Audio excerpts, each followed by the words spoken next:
Hey guys, welcome to target सरकारी नौकरी। मैं इरशाद अली खंड शिक्षा अधिकारी की तैयारी में सामान्य अध्ययन प्रारंभिक परीक्षा की टेस्ट सीरीज नंबर आप 6 देख रहे हैं, जिसमें आज हम डिस्कस करेंगे पर्यावरण और भूगोल के कुछ इंपॉर्टेंट क्वेश्चंस को। वीडियो को आपसे रिक्वेस्ट है लाइक कर दीजिए।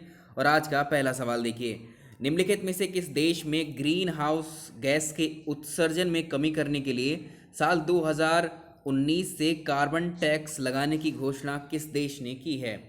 ये देश है सिंगापुर। इसने अपने देश में कार्बन टैक्स इम्पोज डिक्लेयर किया है साल 2019 में ग्रीन हाउस गैसेस के एमिशन में कमी करने के लिए। पहले का आंसर डी हो जाएगा। Next question, question number second है, ग्रीन हाउस गैसों के उत्सर्जन में जिस देश का सर्वाधिक योगदान है वो कौन सा देश है? सबसे ज़्यादा ग्रीन हाउस गैसों का उत्सर्जन या फिर आप कह सकते हैं एमीटर देश वो है चाइना। चाइना विश्व में 27%, आप लगभग कह सकते हैं 27% जो ग्रीन हाउस गैसेस है इसका उत्सर्जन करता है। सेकंड नंबर पे आता है संयुक्त राज्य अमेरिका। अगर थर्ड पोजीशन की बात करें तो भारत थर्ड पोजीशन पर आता है, चाइना फर्स्ट पोजीशन पर है ग्रीन हाउस गैसेस के उत्सर्जन के मामले में। तो इसमें आप याद रखिएगा, इस क्वेश्चन को ऐसे भी पूछ सकता है कि कार्बन डाइऑक्साइड के उत्सर्जन में जिस देश का सर्वाधिक योगदान है वो चाइना है, क्योंकि कार्बन डाइऑक्साइड क्या है, एक ग्रीन हाउस गैस है। नेक्स्ट क्वेश्चन, पहले का इस दूसरे का आंसर हो जाएगा ए ऑप्शन। तो हम कह सकते हैं कि China is the largest emitter of carbon dioxide, या ऐसे कह सकते हैं China is the largest emitter और producer of green house gases world wide. Next सवाल, क्वेश्चन नंबर नेक्स्ट देखिए, वो गैस बतानी है आपको जो धान के खेत से यानी पैडी फील्ड जो होते हैं उनसे उत्सर्जित होती है और भूमि के तापमान में वृद्धि करती है। धान के खेतों से उत्पन्न होने वाली, इसी सवाल को ऐसे पूछा जाता है, दोनों तरह से पूछे हुए क्वेश्चन है प्रीवियस ईयर में। धान के खेतों से उत्पन्न होने वाली गैस जो भूमंडलीय तापक्रम में जो है वृद्धि कर देती है, या फिर जो भूमंडलीय तापक्रम वृद्धि से संबंधित कौन सी गैस है?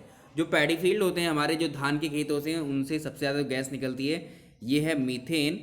इसका आंसर हो जाएगा डी, मीथेन है। और इसी को हम बोलते हैं मार्श गैस। ठीक है, इसी को बोलते हैं मार्श गैस। दलदली क्षेत्रों से भी ये गैस निकलती है, इसको मार्शी गैस या मार्श गैस भी कहते हैं। ऑप्शन डी इसका आंसर।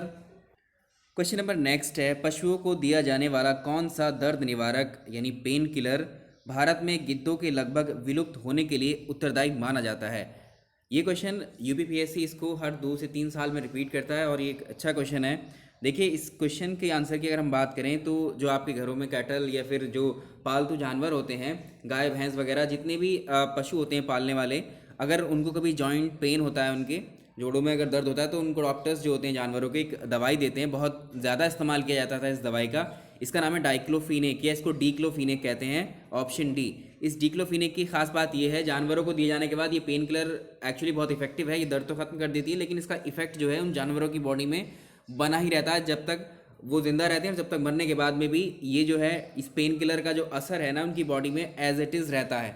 जैसे इन जानवरों को बाहर फेंका जाता है, आप देखते होंगे मृत जो डेड एनिमल्स होते हैं उनको आप देखें आबादी के बाहर, गांवों के बाहर जो है फेंक दिया जाता है, तो आप देखते हैं पहले शुरुआत में बहुत गिद्ध आपने देखे होंगे। गिद्ध क्या करते हैं, वो मरे हुए जानवरों को ही खाते हैं। और जब गिद्ध इन मरे हुए जानवरों को खाते हैं जिन्होंने डाइक्लोफिनेक पहले इस्तेमाल इन जानवरों पर की गई होगी, तो जैसे ही इनको ये खाते हैं गिद्ध, तो इन जो पेन किलर का असर उनकी बॉडी में था जानवरों की, अब वो सीधे कहाँ पहुँच जाता है, गिद्धों के अंदर। गिद्ध की बॉडी में पहुंचते ही उनकी जो किडनी है, किडनी जो है फेल कर जाती है इस डाइक्लोफिनेक की असर की वजह से। तो गिद्धों की किडनी फेल हो जाती है इस डाइक्लोफिनेक दवा की वजह से। तो भारत में जो ज़्यादातर गिद्ध खत्म हुए या विलुप्त हुए हैं वो इस दवा के असर की वजह से हैं। तो सरकार ने इस दवा को जो है बैन किया था। इस दवा की जगह दूसरा एक रूप है मेलॉक्सिकम। मेलॉक्सिकम नाम की एक दवा है इस डाइक्लोफिनेक की जगह जो इस्तेमाल की जा रही है। 2006 में डाइक्लोफिनेक को जो है सरकार ने बैन किया था। ठीक है, तो इसका आंसर हो जाएगा डी ऑप्शन। और अगर इसकी जगह दूसरी अगर आप पूछें तो इसकी जगह कोई इसका जो सब्स्टिट्यूट है वो है मेलॉक्सिकम। ठीक है, तो ये दवा भी डाइक्लोफिनेक की तरह ही टॉक्सिक है एक्चुअली, लेकिन इससे कम है ये टॉक्सिक। तो इसका आंसर डी रहेगा। अगर आप ये जानना चाहें कि अभी भारत में गिद्ध बचे हैं कि नहीं हैं, तो गिद्ध अभी हैं भारत में मौजूद। लगभग 5% गिद्ध जो हैं वर्ल्ड वाइड भारत में भी मौजूद हैं। और इनको बचाने के लिए आपने नेशनल पार्क सुनते होंगे, वाइल्ड लाइफ सेंचुरी सुनते होंगे, इनमें इनका संरक्षण किया जाता है। और इस दवा को जो है in national park wildlife sanctuary के काफ़ी बड़े रेडियस से बाहर रखा जाता है, काफ़ी दूर दूर तक इस पर बैन है इन दवाओं का इन नेशनल पार्क्स वाले क्षेत्रों में। देखिए, एक चीज़ आपसे डिस्कस करते हैं अभी। आपके एग्ज़ाम को अब लगभग 1 महीना बचा है और 16 अगस्त को आपका एग्ज़ाम है। आई थिंक इस दिन संडे भी है और संडे को सैटरडे को आप देख रहे हैं वीकली लॉकडाउन की सिचुएशन अभी आ गई है और यहाँ पर आप थोड़े से कंफ्यूज भी हो रहे हैं कि एग्ज़ाम इस डेट को होगा या नहीं होगा। लेकिन अभी चांसेस लग रहे हैं कि डेट यहाँ से हटाई भी जा सकती है, बट आपको इंतज़ार करना होगा 16 अगस्त का। तो आपको ये टारगेट लेकर ही चलना है अभी, क्योंकि फ़िलहाल जब डेट दी है यूपीपीएससी कैलेंडर के अकॉर्डिंग, कैलेंडर चेंज होगा तो बात की बात है। अभी फ़िलहाल आप तैयारी में रहिए, क्योंकि एक ये दूसरी डेट है आपकी। पहले मार्च में थी ये डेट, लेकिन अभी 16 अगस्त की है, तो 1 महीना आपके पास है। बहुत सीरियसली तैयारी कर लीजिए। जो भी एस्पिरेंट इस एग्ज़ाम को अच्छे से देना चाह रहे हैं, जो भी इसमें पास करके इस एग्ज़ाम को खंड शिक्षा अधिकारी बनना चाह रहे हैं। और देखिए, टेस्ट सीरीज़ के लिए हम बोल रहे थे, यहाँ पर आपको जो है आज हम टेलीग्राम चैनल, जो टारगेट सरकारी नौकरी का टेलीग्राम चैनल है, उसको आप ज़रूर से जो है ज्वाइन कर लेंगे। यहाँ पर आज हम आपको टेस्ट सीरीज़ हैं, किसी एक दूसरे संस्थान की बनाई हुई टेस्ट सीरीज़ हैं। एक्चुअली वहाँ से आप खरीदेंगे उसको तो वो आपके लिए पेड है। वहाँ लगभग 1000 रुपीज़ आपको पे करने होंगे, 1000 रुपये की। वो 20 टेस्ट हैं, लेकिन यहाँ हम आपको सारे वो टेस्ट आपको प्रोवाइड करा रहे हैं, फ्री ऑफ कॉस्ट हैं। वो टेलीग्राम चैनल से आप डाउनलोड कर सकते हैं और अपनी तैयारी को वहाँ से बेहतर कर लीजिएगा। यहाँ फ्री में देने का मतलब ये है कि आपका एग्ज़ाम हर कीमत पर जो है आपको जो है वो एग्ज़ाम में जो है क्रैक करना है। किसी भी सूरत में इस एग्ज़ाम को जो है पास करना है। और इसके लिए वो जो पीडीएफ्स आपको दिए जाएंगे, जो टेस्ट सीरीज़ हैं, उसको बहुत ध्यान से पढ़िएगा। एक्सप्लेनेशन है कि क्वेश्चन का, वहाँ उसको ज़रूर प्रिपेयर करिएगा। वो यूपीपीएससी के नाम से है, ठीक है, यूपीपीसीएस या आप कह सकते हैं यूपीपीएससी ने यूपीपीएससी के जो पीसीएस लेवल का एग्ज़ाम है पर पीसीएस, उस हिसाब से वो बनाया गया है। तो आप इसको बिल्कुल इग्नोर मत करिएगा कि बीईओ के लिए नहीं है। देखिए, आयोग एक ही है, तो पेपर जो प्रीवियस ईयर के क्वेश्चंस हैं सब कुछ उसमें शामिल किए गए, करंट अफेयर्स के क्वेश्चंस भी हैं। तो आप बहुत ही सीरियसली उसको ज़रूर स्टडी करिएगा। उन टेस्ट सीरीज़ को 20 सेट्स हैं, सभी को एक साथ अपलोड कर देंगे, क्योंकि आपके पास टाइम नहीं है। उनको प्रिंट आउट करवाइए, पढ़ना शुरू कीजिए। नेक्स्ट देखेंगे, क्वेश्चन नंबर नेक्स्ट देखिए। दिए गए कथनों पर विचार कीजिए और सही उत्तर का चयन कीजिए। प्राकृतिक इन्वायरमेंट स्वच्छ होता है। जो नेचुरल इन्वायरमेंट है वो प्रकृति ने हमें एक तरीके से स्वच्छ रूप में ही दिया है। अगर हम बात करें कारण की इसकी, तो मानव क्रियाएं, जो ह्यूमन एक्टिविटीज़ हैं, वो पर्यावरण प्रदूषण का कारण होती हैं। जो अभी आप देखते हैं, वायु प्रदूषण है, जल प्रदूषण है ना, मृदा प्रदूषण है, अलग अलग तरह के जो प्रदूषण आप देखते हैं, ये सब मानव क्रियाओं का ही एक रिजल्ट होता है। इसमें इसका कारण बताया हुआ है। तो ये बात बिल्कुल सही है कि प्रकृति ने जो पर्यावरण हमें प्रोवाइड किया है अर्थ के ऊपर, वो एकदम स्वच्छ, एकदम एक तरीके से कह सकते हैं वो प्रदूषण रहित था। उसमें पोल्यूशन इतना नहीं था। लेकिन अगर हम बात करें, जो हमने पोल्यूशन है या प्रदूषण, इसको ह्यूमन एक्टिविटीज़ या मानव क्रियाओं, यानी हम लोगों ने इसको इंट्रोड्यूस किया है इस नेचर में। वो कैसे किया है? जैसे औद्योगिकरण हुआ है, जैसे जैसे मनुष्य मानव की जो है ज़रूरतें बढ़ती गई, तो हमने क्या करा, इंडस्ट्रीज़ लगानी शुरू की, फैक्ट्रीज़ लगानी शुरू की। तो इन फैक्ट्रीज से जो धुआं और गंदे जल वगैरह जो निकलते हैं और यहाँ से केमिकल्स वगैरह का जो निकलना है, ये सब क्या है, ये पोल्यूशन को इंट्रोड्यूस करता है, ठीक है। तो इसमें वायु प्रदूषण भी आ जाते हैं, वनों को काटते हम जा रहे हैं, इससे भी पोल्यूशन क्रिएट हो रहा है। तो ये सारी एक्टिविटीज़ हैं जिसकी वजह से क्या है, ये प्राकृतिक पर्यावरण में मानव की क्रियाओं की वजह से जो है ये इंट्रोड्यूस हुआ है पोल्यूशन। तो ये पहला कथन जो है बिल्कुल सही है और इस कथन के साथ इसका रीज़न भी बिल्कुल ठीक है। तो ए और आर दोनों सही हैं। आर ए की सही व्याख्या करता है, इसका ए ऑप्शन सही आंसर होगा। क्वेश्चन नंबर नेक्स्ट बहुत सिंपल है, इसे आप जानते हैं। वर्ल्ड इन्वायरमेंट डे को यहाँ पूछने का मतलब, इस क्वेश्चन को कई बार हमने करवाया है आपको, 5 जून को इसको मनाया जाता है वर्ल्ड इन्वायरमेंट डे या विश्व पर्यावरण दिवस। इसका थीम बताइए। साल 2020 में जो वर्ल्ड इन्वायरमेंट डे मनाया गया है, इसका थीम, इसका विषय क्या रहा? जल्दी से कमेंट में इसको लिख करके बताइए। और किस देश ने विश्व पर्यावरण दिवस 2020 को होस्ट किया है? मेजबान कंट्री कौन है इस दिवस का 2020 का? इंपॉर्टेंट क्वेश्चन है, मार्क कर लीजिए। नेक्स्ट सवाल नंबर अगला है, राजीव गांधी पर्यावरण पुरस्कार दिया जाता है श्रेष्ठ योगदान के लिए। देखिए, इनमें से किस में कंट्रीब्यूशन के लिए राजीव गांधी पर्यावरण पुरस्कार दिया जाता है? बहुत ही इंपॉर्टेंट क्वेश्चन है ये देखिए, पर्यावरण पर जो बेस्ड पुरस्कार हैं, जो अवार्ड्स हैं, ये ज़रूर पूछे जाते हैं एग्जाम में। इसका आंसर होगा स्वच्छ प्रौद्योगिकी एवं विकास के लिए। स्वच्छ प्रौद्योगिकी एवं विकास के लिए तो राजीव गांधी पुरस्कारों को शुरू किया गया था, स्थापना की गई थी साल 1993 में। तो ये उन औद्योगिक इकाई या इंडस्ट्रीज को दिया जाता है जो नए प्रौद्योगिकी विकास में काम करने में जो है अपना महत्वपूर्ण योगदान देते हैं। B option. अगला सवाल देखिए, प्रत्येक वर्ष दिए जाने वाले इंदिरा गांधी पुरस्कार का आधार क्या है? देखिए, इसका पूरा नाम है इंदिरा गांधी पर्यावरण पुरस्कार। इसको जो है किस क्षेत्र में दिया जाता है? इसको आप नाम से ही पता लग रहा है, पर्यावरण के क्षेत्र में सार्थक योगदान के लिए। पर्यावरण के क्षेत्र में सार्थक योगदान के लिए इंदिरा गांधी पर्यावरण पुरस्कार दिया जाता है। और ये साल 1987 में इसको स्टार्ट किया गया था। देखिए अभी पिछला क्वेश्चन हमने देखा है जिसमें राजीव गांधी पर्यावरण पुरस्कार दिया जाता है, उसमें नाम पर्यावरण जरूर है पुरस्कार के अंदर, लेकिन वो किसके लिए, स्वच्छ प्रौद्योगिकी और विकास के लिए हैं वो, ठीक है, उसको आप याद रखेंगे। और यहाँ पर ये पर्यावरण के क्षेत्र के लिए हैं। क्वेश्चन नंबर नेक्स्ट है, ग्लोबल 500 या वैश्विक 500 पुरस्कार किस क्षेत्र के लिए प्रदान किए जाते हैं? इसको भी याद रखिएगा, ये ग्लोबल 500 नाम का जो ये पुरस्कार है इसको united nation environment programme UNEP के द्वारा दिया जाता है। ये भी पूछ लेता है कि किस संस्था के द्वारा दिया जाता है, यूनाइटेड नेशन इन्वायरमेंट प्रोग्राम यानी संयुक्त राष्ट्र पर्यावरण कार्यक्रम। साल 1987 में इसको स्टार्ट किया गया था। ये पर्यावरण प्रतिरक्षा के लिए दिए जाते हैं ये अवार्ड, ठीक है। तो ये पुरस्कार जो है पर्यावरण प्रतिरक्षा के लिए जो कार्य किए जाते हैं उनके लिए प्रोवाइड किया जाता है पुरस्कार। नेक्स्ट सवाल देखें। क्वेश्चन नंबर नेक्स्ट है, इको मार्क उन भारतीय उत्पादों को दिया जाता है जो, बहुत अच्छा क्वेश्चन है, कई बार पूछा हुआ है, सारे प्रीवियस ईयर के क्वेश्चन हैं आपके लिए।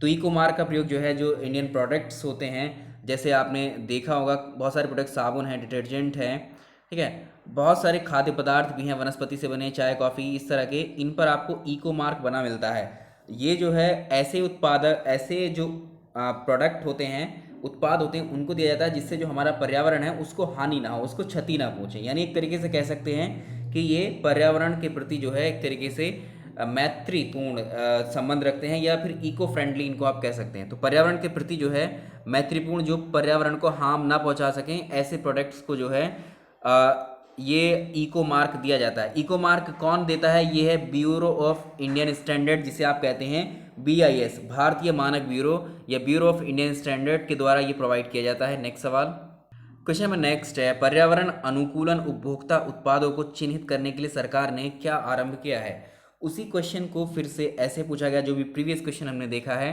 ठीक है। पर्यावरण अनुकूल उपभोक्ता उत्पादों को चिन्हित करने के लिए इको मार्क बनाया गया है। नेक्स्ट क्वेश्चन देखें, शांति स्वरूप भटनागर पुरस्कार किस क्षेत्र में योग्यता को प्रदर्शित करने के लिए दिए जाते हैं? तो ये हैं विज्ञान एवं प्रौद्योगिकी, option C. Question number next है, निम्न अक्षांशों में उत्तरी और दक्षिणी अक्षांशों में से किसे आप अश्व अक्षांश या हॉर्स लैटिट्यूड से संबंध करेंगे? हमने देखा था जो अक्षांश और देशांतर हमने डिस्कस किए थे, तो ये पृथ्वी है, ये भूमध्य रेखा है, और ये 0 डिग्री लैटिट्यूड है, 0 डिग्री अक्षांश है जिसे आप भूमध्य रेखा कहते हैं। इसके ऊपर आप चलते जाएंगे सब लैटिट्यूड्स हैं, नीचे चलते जाएंगे सब लैटिट्यूड्स हैं, अक्षांश रेखाएं हैं। अगर हम बात करें अक्षांश रेखाओं में 30 डिग्री अक्षांश से लेकर के 35 डिग्री अक्षांश के बीच के जो जितने भी अक्षांश हैं सारे कहलाते हैं अश्व अक्षांश या हॉर्स लैटिट्यूड। उत्तरी गोलार्ध में भी और दक्षिणी गोलार्ध में भी 30 डिग्री से लेकर के 35 डिग्री तक के सभी अक्षांश कहलाएंगे क्या? अश्व अक्षांश या हॉर्स लैटिट्यूड। तो इसमें अगर आप आंसर की बात करें, इसका ऑप्शन हो जाएगा ए, ठीक है, ये इसका आंसर होगा। तो ये अक्षांश जो है, इसमें इन अक्षांशों के अंदर जो उच्च वायुदाब पाया जाता है, यहाँ पर उच्च वायुदाब याद रखेंगे, उच्च वायुदाब पाया जाता है यहाँ पर। अब नेक्स्ट क्वेश्चन की तरफ चलते हैं अपने। सवाल नंबर नेक्स्ट है, निम्नलिखित में से कौन से देश आर्कटिक वृत्त के दक्षिण में पाया जाता है? आर्कटिक वृत्त आप जानते हैं ये है अर्थ हमारा, ये यहाँ पर 23.5 डिग्री नॉर्थ लैटिट्यूड जिसे आप कहते हैं ट्रॉपिक ऑफ कैंसर, कर्क रेखा, ठीक है, इस तरह से ये सारे लैटिट्यूड्स हैं। तो आर्कटिक वृत्त भी एक लैटिट्यूड है जो 66.5 डिग्री नॉर्थ लैटिट्यूड है, आर्कटिक वृत्त इसको बोलते हैं। और ये जो है इसके आपको बताना है इसके दक्षिण में यहाँ पर कौन से देश हैं। इसका दक्षिण हिस्सा तो नीचे वाला ही होगा, तो इसमें कौन सा देश है? तो ये आइसलैंड है, ऑप्शन बी देखिए आइसलैंड। आइसलैंड क्या है? ये आर्कटिक वृत्त के दक्षिण में स्थित एक देश है। बाकी अगर हम बात करें फिनलैंड की, नॉर्वे की, स्वीडन की, ये आर्कटिक ये जो है इन तीनों देशों से होकर जो है ये आर्कटिक सर्कल, जो आर्कटिक वृत्त है, इन तीनों देशों से, जिसमें फिनलैंड, नॉर्वे और स्वीडन है, इनसे होकर के गुजरता है, बट ये आइसलैंड इसके दक्षिण में स्थित है। नेक्स्ट क्वेश्चन देखें। अगला सवाल देखिए, horn of Africa. Horn of Africa में 3 देश आते हैं, इनको आपको बताना कौन से। ये इस तरह से ये अफ्रीका कॉन्टिनेंट है और ये हॉर्न एक सींग जैसा दिखता है अफ्रीका कॉन्टिनेंट में। अगर आप देखें तो इस सींग में, अफ्रीका के सींग में, या कह सकते हैं हॉर्न ऑफ अफ्रीका में कौन से 3 देश शामिल किए जाते हैं। इस क्वेश्चन को वैसे ही पूछ लेगा।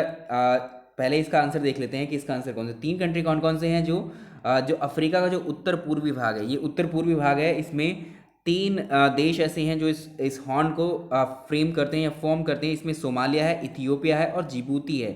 देखिए इसमें सोमालिया, इथियोपिया, जिबूती और इरिट्रिया है। यहाँ ऑप्शंस में खाली 3 दिए हुए हैं, लेकिन हॉर्न ऑफ अफ्रीका में जो है आप यहाँ याद रखेंगे कि 4 कंट्री शामिल किए जाते हैं, क्योंकि ऑप्शन यहाँ 3 देशों के बनाए हुए हैं। तो इसमें आप याद रखिएगा सोमालिया, इथियोपिया, जिबूती एंड एक इरिट्रिया।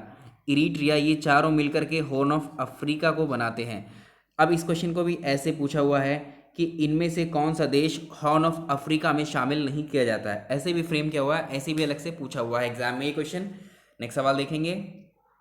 सवाल नंबर नेक्स्ट देखिए, प्रधान यामोत्तर रेखा तथा विषुवत रेखा, यहाँ बात चल रही है किसकी, जीएमटी की, जिसे आप 0 डिग्री क्या बोलते हैं, 0 डिग्री लॉन्गिट्यूड या 0 डिग्री देशांतर कहते हैं, या इसी को हम ग्रीनविच रेखा बोलते हैं, इसको बोलते हैं हम इक्वेटर।